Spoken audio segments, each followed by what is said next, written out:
আজকে আমি করব এই দেখুন মাছের কচুরি।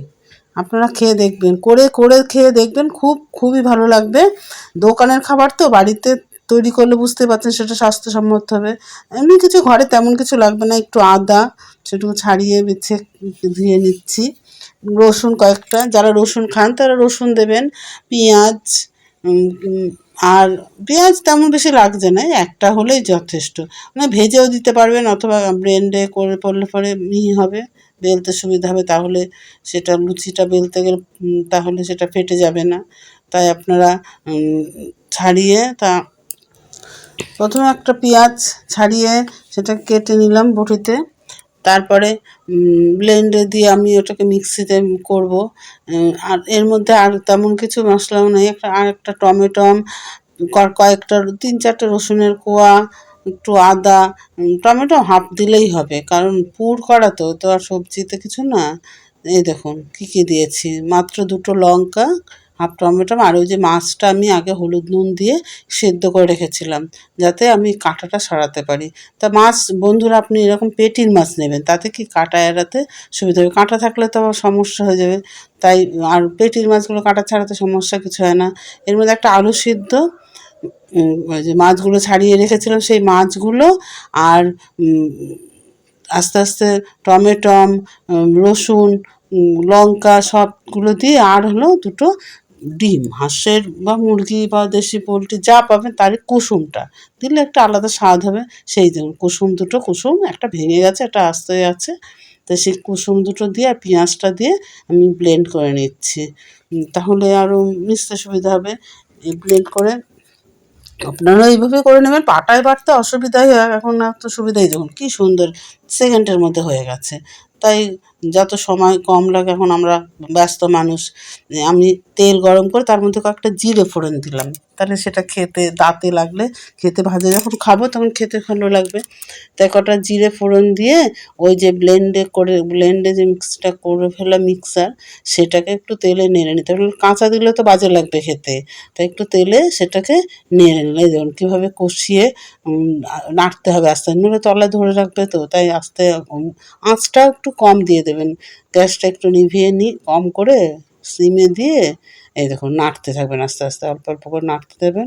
নাড়ার পরে একটু হলুদ দিতে হবে স্বাদ মতো, একটু লবণ, একটু হলুদ সব দিতে হবে, নইলে তো স্বাদই আসবে না। এই দেখুন কী সুন্দর একদিক থেকে হচ্ছে, আবার নেড়ে নেড়ে এভাবে করছি। বন্ধুরা আপনারা কেমন আছেন? অনেক দিন তো আপনাদের কোনো খোঁজ খবর আমি রাখতে পারিনি, কারণ আমার একটু সমস্যা ছিল, তাই আবার নতুন করে আসলাম আপনাদের সামনে। আপনারা তো আমাকে ভুলে যাননি, এক দেখবেন আমাকে মনে রাখবেন, নইলে আর আমি আপনাদের সামনে কেমন করে আসবো আপনারা যদি আমাকে মনেই না রাখেন।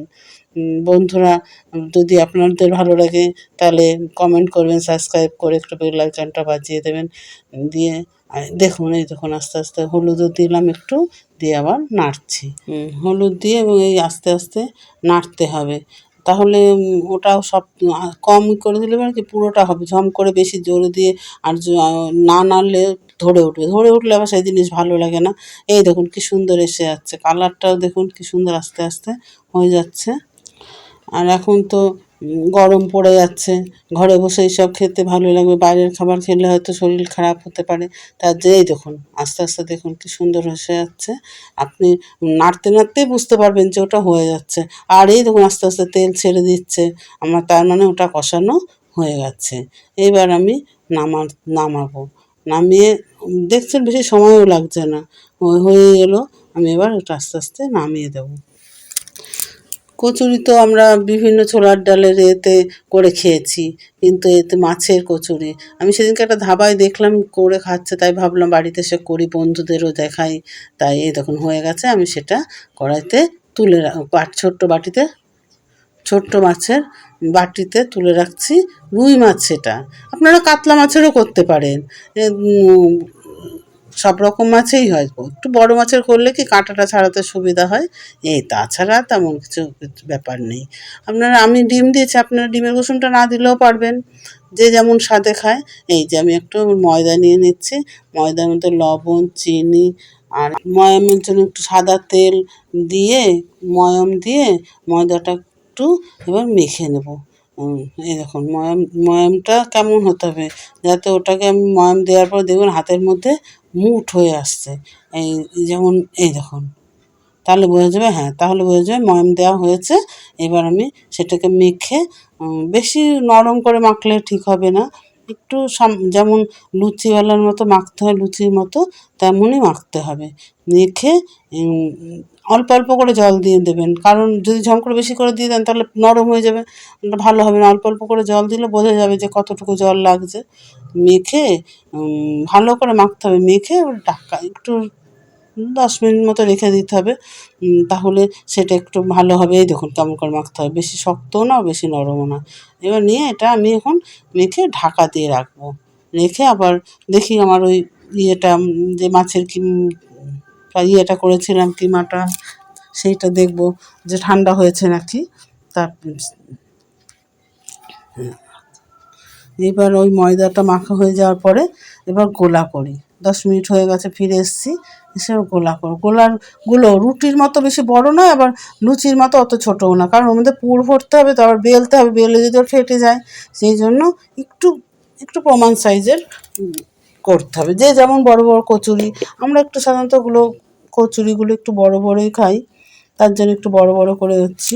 এই দেখুন গোল করে লেচি করে করে নিচ্ছি, আস্তে আস্তে লিচি করে। এইবার ওই লিচি হয়ে গেছে। এবার যে পুরটা করেছিলাম সেটা ওই দেখছেন কেমন করে দিচ্ছে, ঠিক আপনারাও এরম করেই দেবেন, তাহলে আর কি ফেটে বেরিয়ে যাবে না। এই যে মাথাটাকে একটু পাতলা পাতলা করে ওর মধ্যে দিয়ে মুখটাকে পুড়ে সব মুখটাকে আস্তে আস্তে জড়ো করে নিয়ে ঘুরিয়ে গোল করে করে নেবেন। নিয়ে আস্তে আস্তে সব কটাকে গুঁড়িয়ে নেবেন, তাহলে ভেঙে বেরোবে না, ফেটে বেরোবে না। তাহলে ফেটে বেরোলে বিচ্ছিরি হয়ে যাবে, তেলটাও বাজে হয়ে যাবে, আর ওগুলো খাওয়ার স্বাদ হবে না। এইভাবে আমি একটা একটা করে সব কটা বসে করে নিলাম। নিয়ে বেশি সময় লাগবে না, আপনারা দেখবেন করতে বেশি সময় লাগবে না। এইভাবেই করে নিলাম, আমাদের রাত্রিরের খাবারের মেনু হয়ে যাবে আজকে।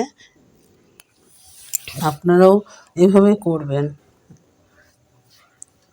দেখুন হয়ে গেল আমার আস্তে আস্তে কটা। আমরা এখন যাই এখন গিয়ে এগুলো ভেজে ফেলি। তেল, সামান্য একটু তেল দিয়ে একটু আস্তে আস্তে বেলতে হবে, বেশি চাপ দিলে যাবে না, তাহলে ফেটে বেরিয়ে যাবে। তো তেল ওদিকে কড়াইতে দিয়েছি গরম হতে, আর ওদিকে গরম হচ্ছে, আর ওদিকে আমি আস্তে আস্তে করে বেলে ভাজতে শুরু করছি। এই দেখুন, দেখুন এই আস্তে আস্তে দিয়ে নাড়তে নাড়তে ওটা ভাজা হয়ে যাচ্ছে, আর ভাজতে ভাজতে এত সুন্দর গন্ধ বেরোচ্ছে। আর এগুলো খেতে আর কিছুই লাগবে না, একটু সস হলেই খাওয়া হয়ে যাবে, তাহলে রাত্রিরের খাবার আমাদের হয়ে যাবে। এই দেখুন সেকেন্ডের মধ্যে ভাজা হয়ে গেল। হ্যাঁ, বাচ্চারা তো এগুলো খুব আনন্দ করে খাবে, বাচ্চা থেকে বুড়ো বয়স্ক সবাই এগুলো ভালোভাবে খাবে। বাজারের থেকে এগুলো বাড়ির তৈরি, তার আলাদাই স্বাদ, আলাদাই খাদ্যগুণও তার সব কিছুর মধ্যে আছে, কোনো ভেজাল বা পুরনো কিছু নেই। দেখুন কীভাবে ভিতরটা পুরটা একদম যেন একদম একটা লেয়ার পড়ে গেছে, দেখুন এই দেখুন ভাব উঠে গেছে, আমি ধরতে পারছি না ভালো করে, কিন্তু তারও দারুণ স্বাদ। দেখুন দেখতে দেখতে আমার ভাজা কমপ্লিট।